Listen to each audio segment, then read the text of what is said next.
చేస్తామని ప్రత్యేకంగా మీకు అందరికీ కూడా తెలియజేస్తున్నాం.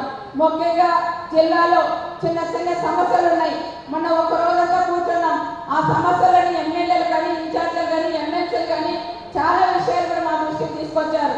ఎప్పుడైనా తెలుగుదేశం పార్టీ అంటేనే ఒక పంచకోట లాంటిది. తెలుగుదేశం పార్టీ ఎప్పుడైనా కార్యకర్తలకు ఒక వెన్నెముక లాంటిది అనేది ప్రతి ఒక్కరు కూడా మేము గుర్తుపెట్టుకొని తెలుగుదేశం కార్యకర్తలు కానీ ఎవరికైనా అన్యాయం జరగకుండా మేము న్యాయం జరిగేలాగా ప్రతి ఒక్కరికి కూడా సంక్షేమ పథకాలు కూడా అందేలాగా కూడా మేము చూస్తామని మరొకసారి తెలియజేస్తున్నాం.